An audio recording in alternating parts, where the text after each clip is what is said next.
Okay. So we today want to discuss on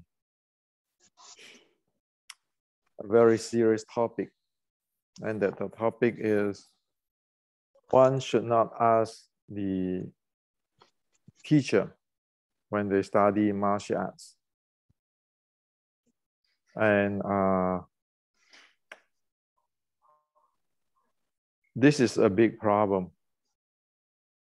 What do you guys think? Do you guys care to share what you guys have gone through and what you guys think?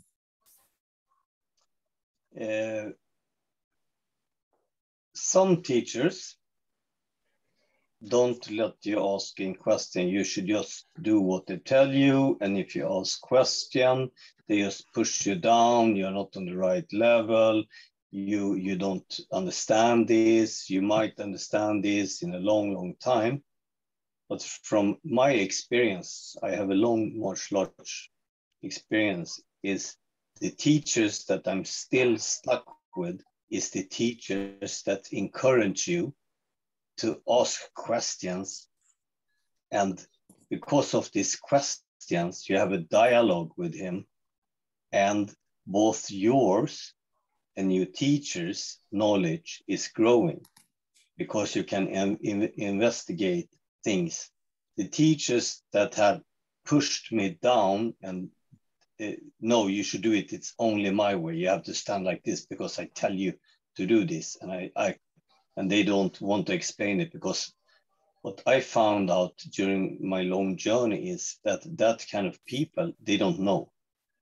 They just push you down because you always needs to be behind your teacher and just do as he's tell you.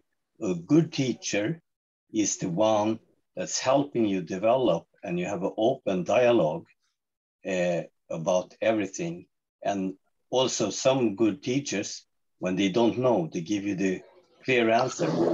I don't have the answer on this question. I can't give you it because I don't know. And then you might go to journey together to try to figuring it out. So from different time periods, you have different teachers.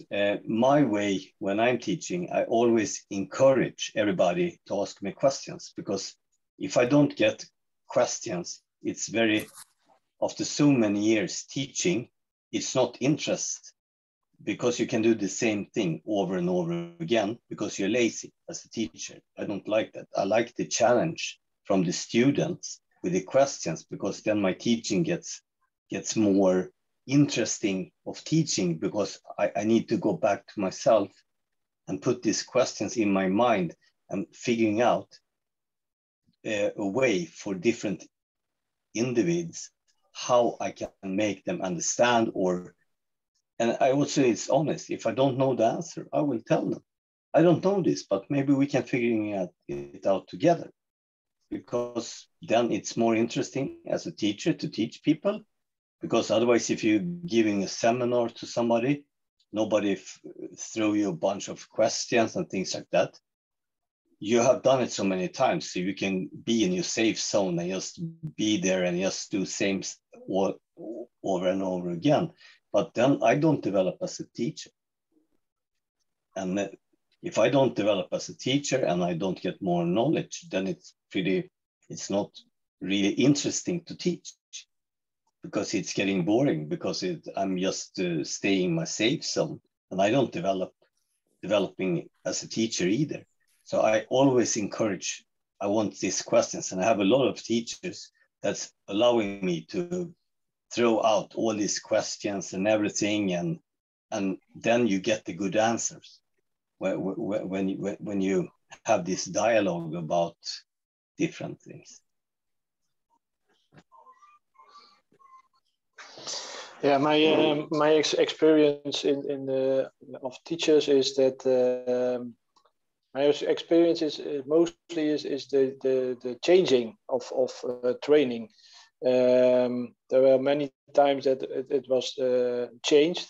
So if you come to the lesson and you say, as an example, but we did it last time this way. No, I never say that I did it that way. So it's always difficult to one thing is it's good that you can change, but I think it's important that you can teach the same thing over and over again, and that you don't change it a lot, so that students can learn it the same way and not a different way than before. And that you see that a lot in the Wing Chun. They put a lot of other martial artists in the teaching, so it's difficult to know what is the right way. And yeah, and that's and many times they have no answer because they have no they don't know it either.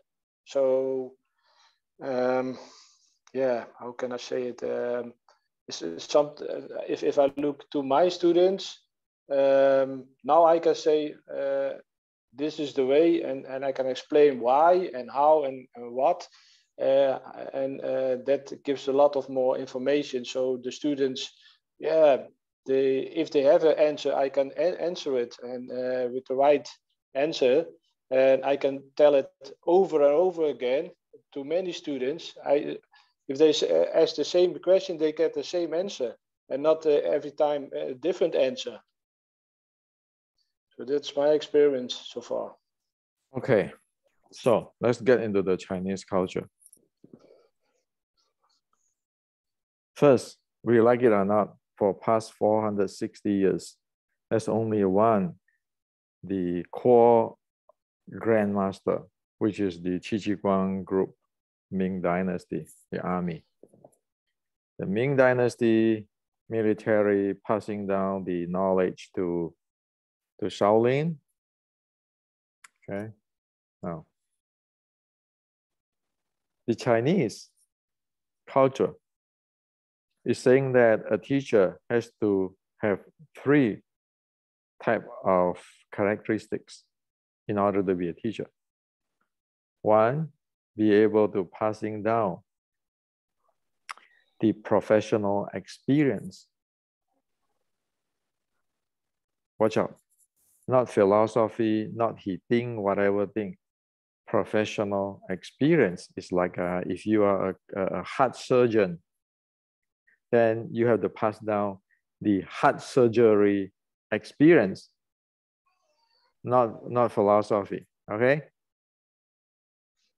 Second, have to be able to teach the basic, the fundamental. If you want to be a heart surgeon, you better go through all the university, the undergrad school, and to learn all those things, so you're solid. And the teacher has to teach you, be able to do that. The third, the teacher must solve problem for the student. That's the ancient Chinese culture's characteristics of a teacher. If you don't have that capability, stop to be a teacher. You are not qualified. Okay. Now, in past 100 years or so, people is using a wrong concept.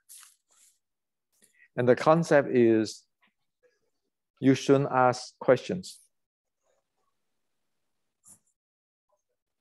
Qi Guang saying that you need to respect your teacher. But hey, the teacher has to supposed to teach you the real life experience, the basic, and answer question. Respect meaning like today's university. That you go to a medicine school, the professor asks you to do homework, you better do it. That's called respect. If you have a problem, of course, you need to ask. But today, people using the wrong thing, saying that if you ask me questions, I'm a teacher, you ask me questions, that means you're not respecting me. That is the alibi for nonsense non-teacher to make believe that they are teacher, to make claim that they are teacher. Okay. So he said that what the Chinese saying that you need to respect your teacher, 尊师重道. So you don't ask questions, you just do what I do, what I say. No, that's not what the ancient Chinese said. Qi Ji Guang saying that you respect your teacher so that you do your homework. But it doesn't tell you that not ask questions, because the teacher's characteristic come with solving problem for the student. You see the difference here? Raymond, do you see the difference? Yes. Okay, so in today's world, everybody can be teacher. Nonsense, they don't have real life experience, they don't have basic, and they cannot solve the problem for their student, and they just say that I'm so and so's student, I'm this grandmaster student, and so I'm the teacher. Now you all listen to me. That's called code. That's not Chinese culture. That's how people take advantage of Westerner in the US and in Europe for teaching nonsense. They first put themselves in the pedestal saying that I'm the grandmaster, Hendrik Santos, the supreme grandmaster student. So I'm Raymond, I'm the supreme grandmaster Hendrik's student. So you have to respect me. And respect me means that whatever I said, you have to follow. Well, that's not what the Chinese say. That's not what Qi Ji Guang said. Qi Ji Guang said, the job of a teacher is to pass the professional experience, the basic, training the student for the basic, and solving the problem for the student. That's the teacher's duty to the student. And the student duty is to study, to do your homework, in other words. There is nowhere to say that because you have to respect me and then you shouldn't ask me questions. There's no way saying that. But now it's been twisted to that today. And you have all the Sifu lined up who have known nothing, using the same tricks. That's why all this internal art stuff which is non-exist now become dominant in this world. Because the internal, everybody can have their philosophy. Today they do this, tomorrow they do that. Well, you know what it's like?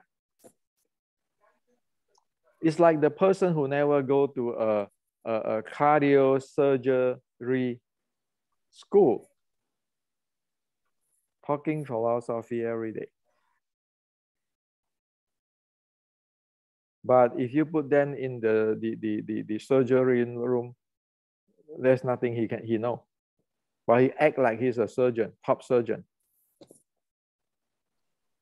All this internal art stuff is a creation. Even 100 years ago, Tang Hao already warned everybody. All this nonsense internal from Zhang Sanfeng and all this thing.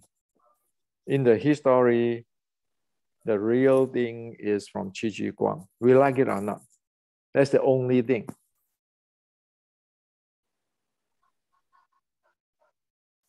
So the Qi Ji Guang teaching is like today's medicines in the hospital. The Chinese Kung Fu today is teaching most of it today in general, not everybody in general. It's like selling snake oil, like they're selling remedy. You have a high blood pressure. Instead of you go to the hospital to check yourself out, anything go wrong, solve the problem in details.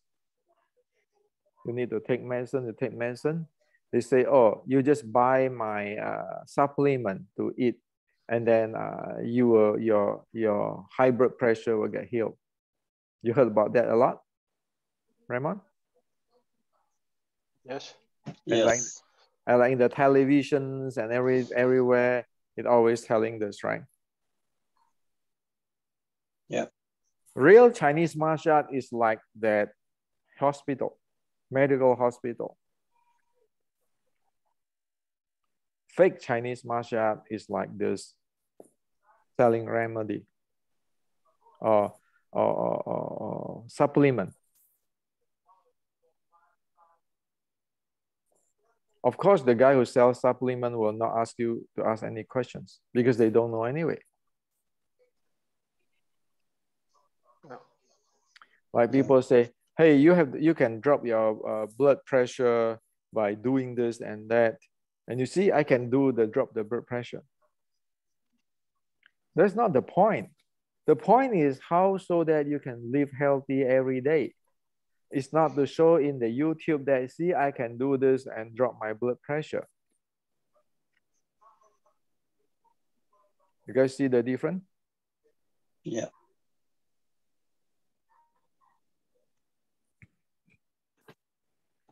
In the entire world, the fighting is, since Qi Guang time, the fighting is, you want to make sure that you attack your opponent's target opening.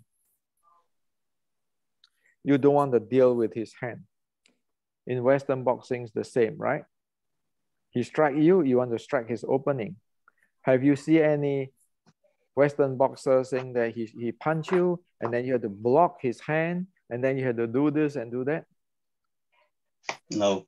Same with Thai boxing, same with everything. The name of the game is to find out your opponent's momentum attack you, and you attack his opening. Since 460 years ago, Qi Guang is teaching that. Yeah. Today, show me how many Chinese martial arts do that. Not many. No.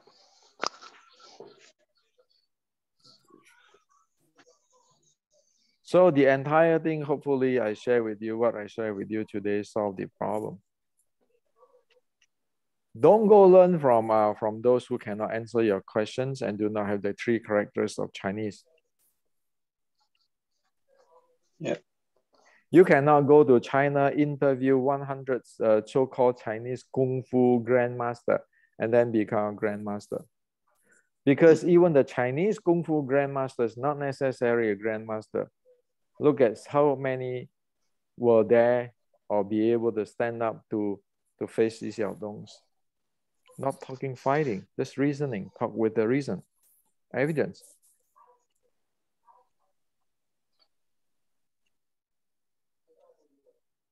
So what do you guys think? I think that is the only way moving forward. It's to following this criteria and make sure that you map everything you do with modern sports science and with the ancient knowledge, and try to developing it by having your checkpoints and all the modern tools that you can verify. Everything you do needs to be able to verify and checking that is improving your health, your body, your development, and your skills. You see, only a few days ago, I was having a debate with the Chinese who thinking the ancient Chinese have all the answer on the internal art. I pointed right away to them. I say the Chinese is pretty advanced 160 years ago. But today, after 160 years, the Western technology or science have already surpassed a lot of Chinese stuff. For example, you talk internal.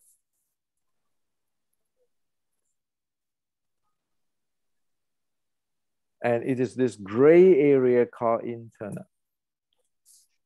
The Western sport science, sport medicine today can tell you is either your training is in aerobic, anaerobic, and your three energy system.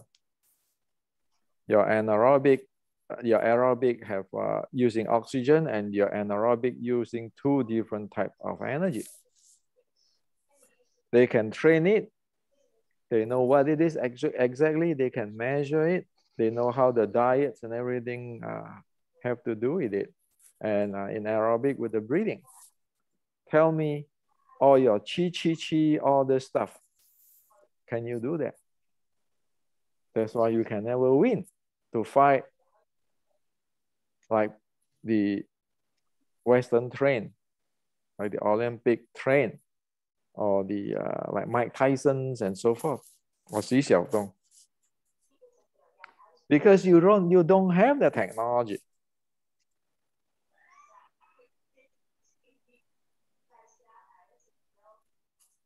The Western have the knowing the intra-abdominal pressure, the piston breathing, which is synchronized the diaphragm and the pelvic floor muscle. Do you have that? I'm just talking breathing. I'm just talking core stability. If you don't have that, you are like somebody who believes in certain things, but you cannot play in the game because you don't have handling.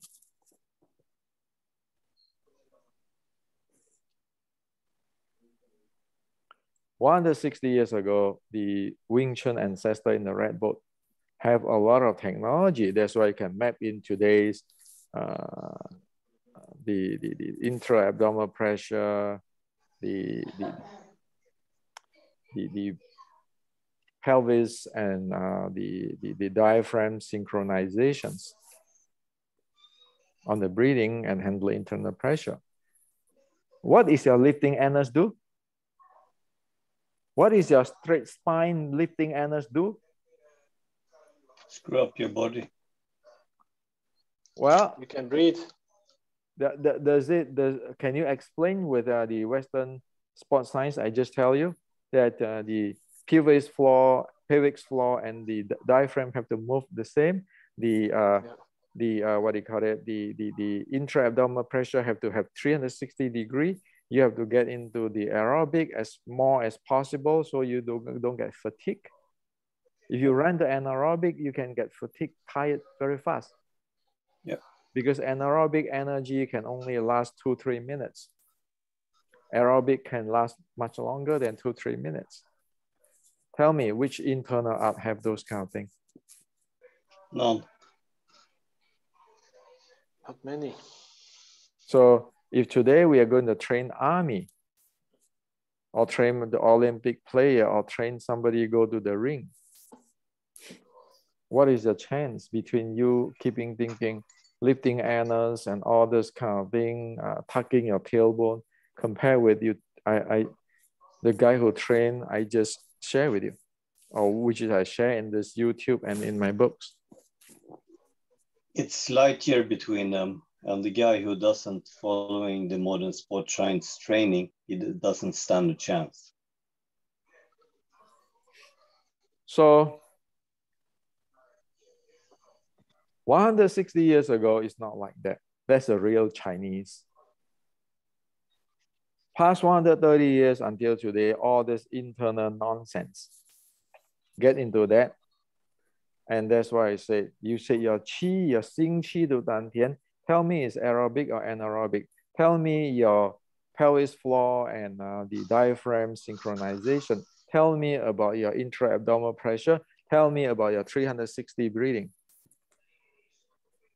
Tell me about it. If you can, sorry, you cannot play the game because today's sports science already there. Yep.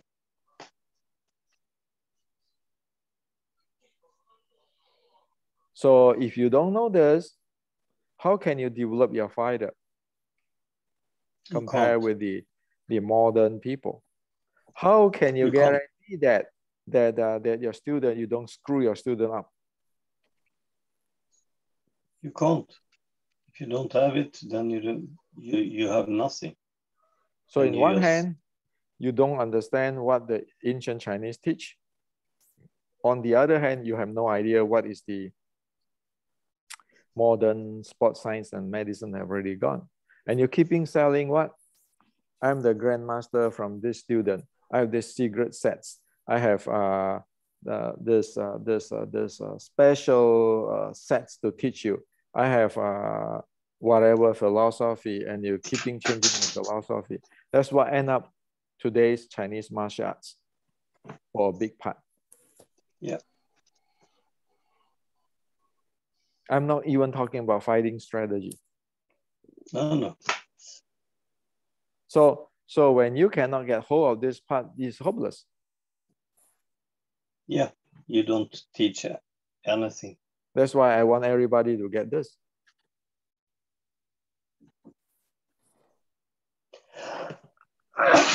Sorry. You need to make sure your student is healthy. You use this so that you be honest to your student, and your student be able to check themselves what they should do, what they should not do. And then when they go home, whatever they learn in your class can use to help them in daily life. Yeah.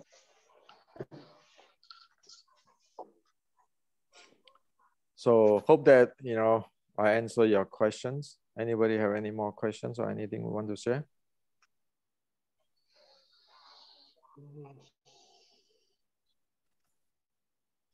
I think if somebody looking for a good teacher, then he must know the right questions, and to know if the teacher is classified. What do you call it? To teach, eh? And with this information, you know more, so that you can find a good teacher. You need to have the qualifications, both passing the qualifications of the ancient, teaching the professional experience or passing the professional experience, teaching the basic and answer, solving the questions for the student. Those are the ancient. The student's responsibility is to learn with really seriously.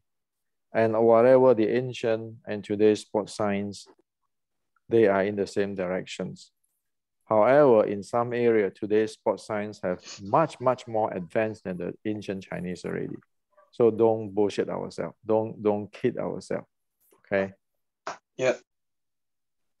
So that's what I like to share. So until next time, talk to you guys later. Okay. Yeah. Bye-bye. Cheers, everyone. Thank you. Bye. Bye.